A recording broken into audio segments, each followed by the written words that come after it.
حتى الكورة أفسدوها. تلاعب واضح زي الشمس برعاية الكبار.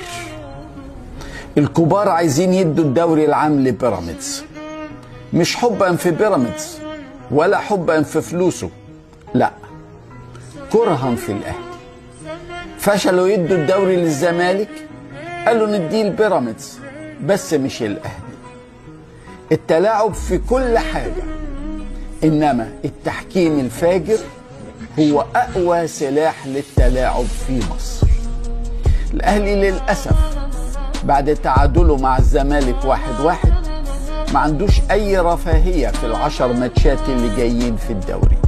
هم اللي فاضلين 10 ماتشات.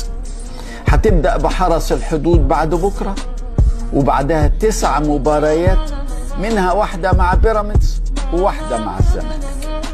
وللأسف ما عندناش صلاحية ان احنا نطلب حكام أجانب لماتشات بيراميدز، ما تملكش الحق في هذا الأمر.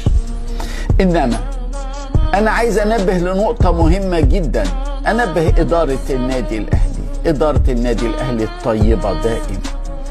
خلوا بالكم في قرعة مباريات الدور الثاني في الدوري العام اللي هي هتكون بين ال9 أندية الحاصلة على المراكز من الأول للتاسع في الدور الأول. هيحصل تلاعب مؤكد في القرعة دي. هيحصل تلاعب هيخلوا مباراة بيراميدز والزمالك في آخر 3 أسابيع علشان تبقى نتيجتها مش مهمة، عشان تبقى نتيجتها تتظبط ضد النادي الأهلي زي ما عملوا 20 مرة قبل كده في مباريات الزمالك والإسماعيلي، وكانوا بيتلاعبوا في الماتش ده. قرعة الدور الثاني من الدوري لازم تبقى شفافة 100%.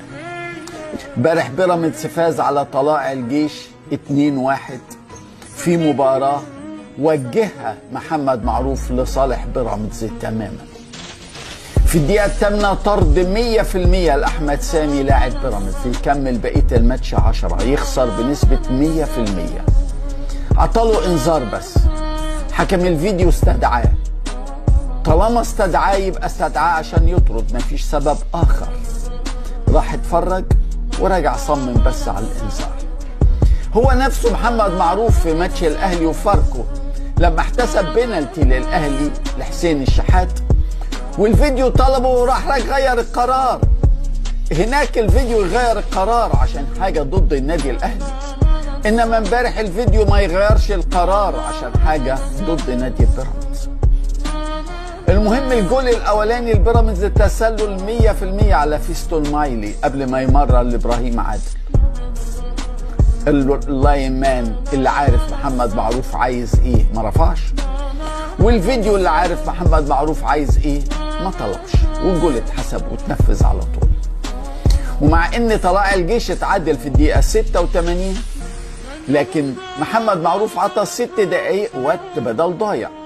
طب ما الاهلي لما اتعادل مع الاتحاد 1-1 ما عطتش ليه 6 دقايق وقت بدل ضايع؟ الاهلي لما اتعادل مع فاركو ما عطتش ليه 6 دقايق بدل ضايع؟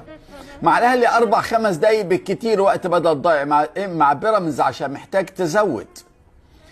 في الدقيقة الرابعة من الوقت بدل الضايع فاول واضح لصالح طلائع الجيش، ما حسبوش.